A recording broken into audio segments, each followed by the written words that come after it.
이 시간 우리에게 주시는 하나님의 말씀은 민수기 31장 1절부터 8절까지 말씀입니다. 민수기 31장 1절부터 8절까지 말씀입니다. 거룩하신 하나님의 말씀입니다. 여호와께서 모세에게 말씀하여 이르시되 이스라엘 자손의 원수를 미디안에게 갚으라. 그 후에 내가 내 조상에게로 돌아가리라.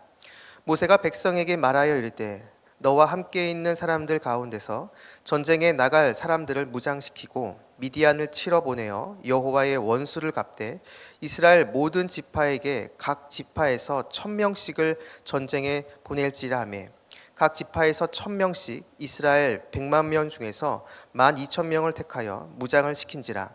모세가 각 지파에 1000명씩 싸움에 보내되 제사장 엘르아살의 아들 비느하스에게 성소의 기구와 시노나팔을 들려서 그들과 함께 전쟁에 보내매 그들이 여호와께서 모세에게 명령하신 대로 미디안을 쳐서 남자를 다 죽였고 그 죽인 자 외에 미디안의 5 왕을 죽였으니 미디 왕의 왕들은 에위와 레겜과 수루와 후루와 레바이며 또 부올의 아들 발람을 칼로 죽였더라. 아멘. 오늘 본문 8절에 나오는 또 부올의 아들 발람을 칼로 죽였더라를 오늘 말씀의 제목으로 삼습니다. 이 말씀이 저와 여러분의 삶으로 고백되기를 간절히 축복합니다. 민수기 28장 그리고 29장은 하나님 앞에 제사를 드리는 절기에 대해서 이야기를 합니다. 안식일과 월삭, 유월절과 칠칠절, 그리고 나팔절과 초막절 등 주요 절기에 대해서 설명하면서 하나님께 드리는 제사에 대해서 이야기를 합니다.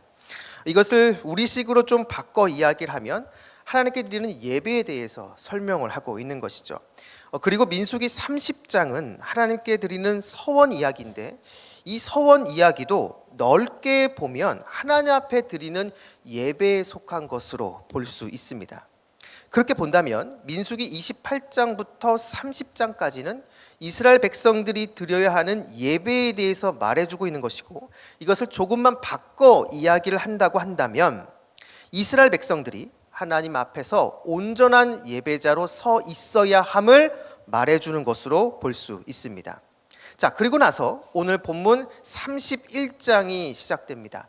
31장은 하나님께서 이스라엘 백성들에게 미디안을 치라고 말씀하십니다. 그리고 이스라엘 백성들은 이 명령을 수행합니다. 각 지파에서 1000명씩 나와서 미디안을 쳐부수고 미디안의 5 왕을 죽입니다. 어떻게 보면 이제 가나안 땅에서 벌어질 전쟁을 대비한 전쟁이라고 할 수가 있습니다. 이 전쟁을 통해 이제 본격적으로 시작될 이 가나안 전쟁을 준비하고 전쟁을 어떻게 행해야 하는지 그것을 경험하며 그것을 준비하는 것으로 볼 수 있는 것이죠. 그런데 저는 이 부분을 좀 다르게 보고 싶습니다. 앞에서 민수기 28장부터 30장까지가 이스라엘의 예배에 대해서 말해주고 있고 이것은 이스라엘 백성들이 예배자로 세워져야 함을 말해주는 것이라고 이야기를 했습니다. 그렇다면 진정한 예배자로 세워지는 하나님의 백성에게 있어야 하는 것이 과연 무엇인가? 바로 그것을 오늘 본문 31장이 보여주고 있습니다. 결론부터 말씀드리면 진정한 예배자로 세워지는 사람에게 있어야 하는 모습은 바로 하나님과 반대되는 악한 것을 제거하는 것입니다. 오늘 본문은 미디안과의 전쟁을 보여줍니다. 그리고 이 미디안과의 전쟁은 단순히 민족 간의 싸움이 아닙니다. 앞에서 우리가 살펴봤지만 이 미디안은 이스라엘 백성들로 하여금 우상을 섬기도록 부추긴 민족입니다. 하나님 말고 다른 우상을 섬기도록 성적으로 유혹한 민족이 바로 이 미디안입니다. 그렇다면 이 미디안 민족은 이스라엘 백성들이 하나님을 온전히 예배하지 못하도록 방해하고 유혹하는 악의 세력이라 할 수 있습니다. 그래서 오늘 이 미디안과의 싸움은 단순히 민족 간의 싸움을 넘어서 영적인 의미가 담겨 있습니다. 즉 온전한 예배자로 세워진 사람은 예배를 방해하고 예배를 못 드리게 하는 그러한 것들을 물리치고 대적해야 한다는 것이죠. 사랑하는 여러분, 여러분들이 예수님을 믿고 그리스도인이 됐다라는 것은 곧 예수 그리스도를 예배하는 예배자로 부름받았다라는 것을 의미합니다. 나는 예수님을 믿지만 예수님을 예배하는 것에 대해서 그렇게 큰 흥미를 느끼지 못하겠다라고 이렇게 얘기하시는 분이 계시다면 죄송하지만 그 사람은 자신의 믿음과 자신의 구원을 다시 한번 점검해 봐야 합니다. 진정으로 구원받은 사람은 나의 구원자이신 예수님을 예배합니다. 예수님을 찬양하고 그분만을 높이려 하죠. 그분이 세상의 진정한 주인이시며 왕이심을 세상 가운데 선포합니다. 여러분, 이것은 너무나 자연스러움, 너무나도 당연한 모습입니다. 구원의 진정한 기쁨과 감격을 맛본 사람에게 나타나는 자연스러운 모습인 것이죠. 또 예배자인 성도에게 자연스럽게 나타나는 모습이 또 하나가 있는데, 그것은 주님을 진정으로 예배하는 성도는 주님께서 싫어하는 것, 주님과 반대되는 것에 주님과 똑같이 거룩한 분노를 가진다라는 것입니다. 주님을 예배하지 못하게 하고 주님의 영광을 가로채는 그 모든 것에 의분을 가지고 대적한다는 것이죠. 그래서 여러분, 진정으로 거듭난 성도는 내 안에 하나님이 기뻐하지 않는 것이 자리 잡는 것을 견딜 수 없어 합니다. 물론 그것을 은근히 즐기려고 하는 그러한 그릇된 욕망도 있지만, 진정으로 거듭난 성도는 그러한 욕망을 즉시 물리칩니다. 그 이유는 간단합니다. 내가 예배하고 내가 찬양하는 주님께서 그것을 싫어하시기 때문입니다. 오늘 예배자로 부름받은 이스라엘 백성들에게 미디안을 제거하라는 주님의 이 명령은 주님께서 우리 각자에게 주시는 말씀으로 받아야 합니다. 예배자로 부름받은 우리들 안에 혹시 주님께서 기뻐하지 않는 이 미디안과 같은 모습이 자리 잡고 있는 것은 아닌지 우리들은 우리 자신을 냉철하게 돌아보고 그러한 죄악된 모습을 제거해야 하는 것이죠. 바라기는 이곳에 계신 여러분 모두가 내 안에 미디안과 같은 요소들을 제거함으로 주님으로부터 진정한 예배자, 주님께서 인정하는 온전한 예배자로 인정받는 저와 여러분 우리 모두가 되기를 주님의 이름으로 축원합니다.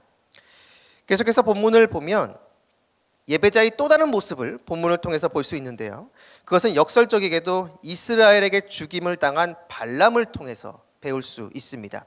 본문 8절을 보면 그 죽인 자 외에 미디안의 5 왕을 죽였으니 미디안의 왕들은 에이와 레겜과 수르와 후르와 레바이며 또 부올의 아들 발람을 칼로 죽였더라. 아멘. 이스라엘 백성들이 미디안 민족을 죽이면서 5 왕을 죽였고 또 부올의 아들 발람을 죽였다라고 나옵니다. 발람은 우리가 앞에서 살펴봤지만 이방 선지자입니다. 모압 왕 발락과 연합해서 이스라엘 백성들을 저주하려고 했던 인물입니다. 그런데 이 사람은 하나님의 놀라운 역사를 직접 몸소 경험하고 체험한 사람입니다. 이스라엘을 저주하려 했지만 하나님의 영에 감동돼서 자신의 말이 아닌 하나님의 말씀을 선포한 그러한 신비한 놀라운 경험을 한 사람입니다.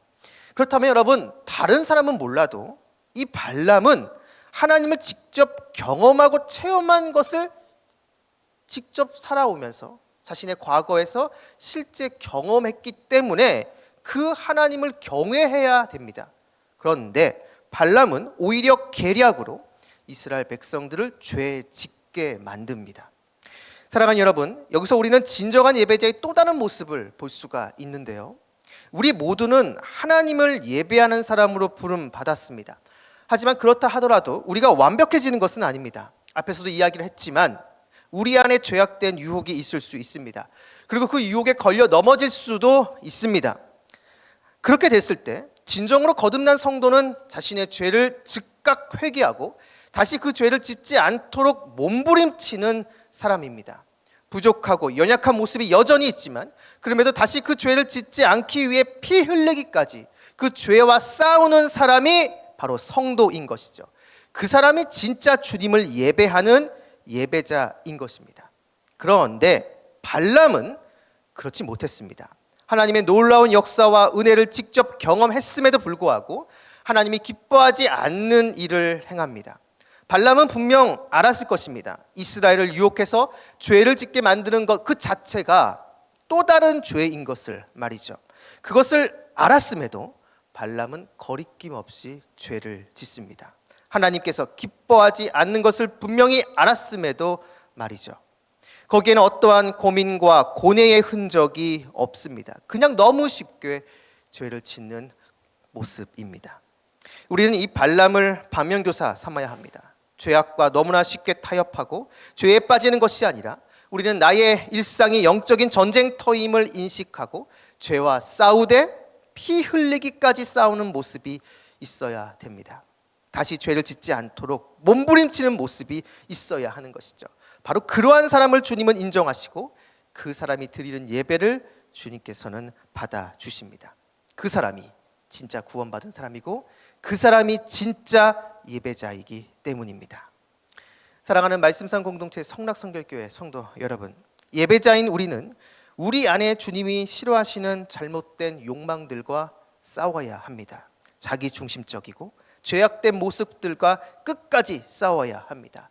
나의 연약함으로 그 유혹에 흔들릴 때도 있고 또 그 유혹에 넘어질 때도 있지만 나와 언제나 항상 함께 하시는 그 주님으로 우리는 다시 일어나서 그 죄악과 계속 싸우며 주님께서 허락하신 그 길을 걸어 나가야 합니다. 이 싸움은 이미 승패가 결정된 싸움입니다. 주님께서 2000년 전 십자가에 죽으시고 부활하심으로 바로 이 싸움에서 주님은 승리하셨고 그 승리자인 주님께서 오늘도 지금도 우리와 함께하고 계십니다. 우리가 그 주님을 끝까지 의지하고 끝까지 신뢰하며 나아간다면 이 영적 싸움에서 우리는 승리할 수 있습니다. 바라기는 이곳에 계신 여러분 모두가 오늘 이 말씀을 기억하시면서 승리자이신 그 주님을 온전히 바라보며 오늘 하루도 그 주님과 함께 승리하는 저와 여러분 우리 모두가 되기를 주님의 이름으로 축원합니다. 기도하겠습니다. 참 좋으신 아버지 하나님, 오늘도 주님 안에서 말씀을 듣고 기도하게 해주심을 진심으로 감사드립니다. 내 안에 미디안적인 요소를 물리치게 해주시고 주님이 원하시는 삶을 살게 하여 주옵소서. 여전히 부족한 모습으로 죄악 가운데 흔들리고 넘어질 수 있지만 나를 회복시켜 주시는 주님의 손길을 의지하여 다시 일어나 주님께서 주신 이 사명의 여정을 걸어가게 하여 주옵소서. 죄악과 싸우되 피 흘리기까지 싸우며 주님의 뜻을 이루는 삶을 살게 하여 주옵소서. 오늘 하루의 첫 시작입니다. 오늘 하루 동안 이곳에 계신 우리 모든 성도님들과 함께 해주셔서 길의 위험과 사람의 위험과 여러 환경의 위험에서 우리를 건져주시고 무엇보다 우리 마음속에 우리를 끊임없이 유혹하는 음란과 거짓과 교만과 탐욕의 유혹에서 우리를 건져 주옵소서. 감사드리며 예수님의 이름으로 기도드립니다. 아멘. 공동 기도문입니다. 지금 들은 말씀이 내 삶으로 이어지게 하옵소서. 말씀 묵상이 복입니다. 말씀을 묵상하여 또 다른 희년 3년의 복을 누리는 말씀상 공동체가 되게 하옵소서. 모든 성도님들이 공예배를 지키고 매일의 말씀 묵상과 7인 소그룹에 참여하여 큰 복을 누리게 하옵소서. 권사의 명예권사의 주관 사순절 기도회를 통해 그리스도의 고난과 죽음, 십자가의 의미를 깊이 묵상하게 하옵소서. 동안클럽이 기쁨을 주고 사랑을 나누는 행복한 공동체가 되게 하옵소서. 올해 예정된 동서원 4기, 5기, 6기 이후 모든 과정을 통해 하나님이 보시기에 좋은 지도자들이 세워지게 하옵소서. 몸과 마음이 아픈 이들, 믿음이 연약하여 흔들리는 이들을 붙잡아 주셔서 주님의 은혜와 사랑을 늘 경험하고 감사하며 살게 하옵소서. 이 시간 함께 나누는 공동 기도문과 각자 개인이 가지고 나온 기도 제목을 놓고 기도하신 후에 삶의 자리로 나아가도록 하겠습니다. 기도하시겠습니다.